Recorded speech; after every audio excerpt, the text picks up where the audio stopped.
Assalamualaikum warahmatullahi wabarakatuh. Perkenalkan, nama saya Wan Febrianti dari kelompok 1. Di sini saya akan menjelaskan tentang konservatisme bias. Baiklah, selanjutnya saya akan menjelaskan tentang apa itu konservatisme bias.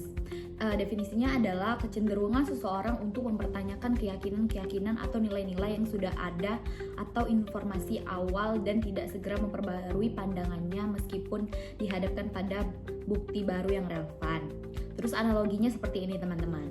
Sederhananya, yaitu adalah tentang memegang teguh keyakinan awal dan terlalu lambat untuk berubah pikiran. Selanjutnya ada contoh dalam kehidupan sehari-hari. Ada dari investasi, pendidikan, dan bisnis. Contohnya yang pada investasi adalah investor yang terlalu menahan diri untuk mengubah portofolio mereka berdasarkan kinerja terbaru sebuah saham karena terlalu terpaku pada ekspektasi mereka dari awal. Yang selanjutnya ada contoh di pendidikan adalah siswa yang tetap meyakini pemahaman awal mereka yang salah meskipun sudah dijelaskan dengan informasi yang benar.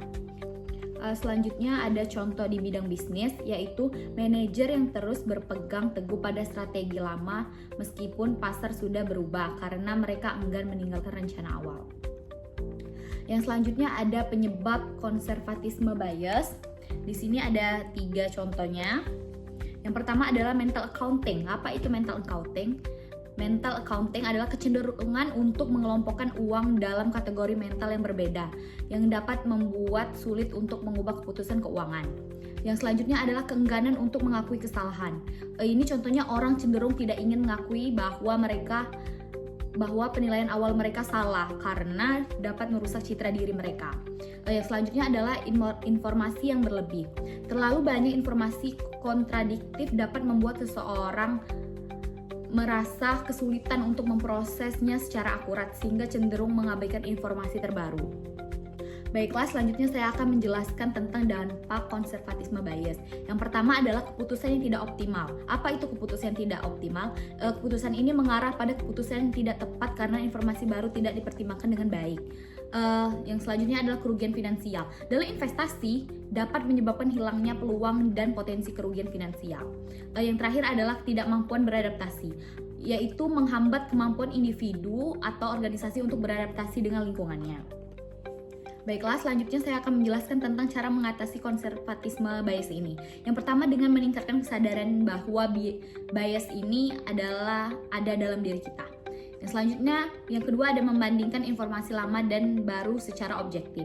Yang ketiga, menggunakan data kuantitatif sebagai dasar keputusan bukan hanya intuisi. Yang keempat adalah mencari perspektif orang lain agar tidak terjebak pada pandangan diri sendiri. Yang kelima adalah menerapkan evaluasi berkala terhadap strategi, investasi, dan kebijakan. Dan yang terakhir adalah melatih fleksibilitas berpikir agar lebih terbuka dengan perubahan. Baiklah, selanjutnya saya akan menjelaskan tentang studi kasus. Ini studi kasus pada investor. Ada seorang investor tetap memegang saham perusahaan X meski laporan keuangan menunjukkan kerugian terus-menerus. Investor terjebak konservatisme bias karena masih percaya dengan analisis lama bahwa saham tersebut akan naik. Hasilnya, bukannya untung, ia mengalami kerugian besar karena tidak mampu merespon data baru. Baiklah, yang terakhir adalah kesimpulannya dari presentasi saya ini. Konservatisme bias ini adalah bias kognitif, di mana seseorang lambat menyesuaikan diri terhadap informasi baru. Dampaknya, keputusan kurang optimal, risiko kerugian, dan kehilangan peluang. Namun, jika dikelola dengan baik, bisa membantu menjaga konsistensi dan tidak mudah panik. Solusinya adalah meningkatkan kesadaran, evaluasi secara objektif, dan terbuka pada perubahan. Mungkin itu saja presentasi dari kelompok kami. Bila ada kurang saya mohon maaf. Saya akhiri, wabillahi taufiq wal hidayah. Wassalamualaikum warahmatullahi wabarakatuh.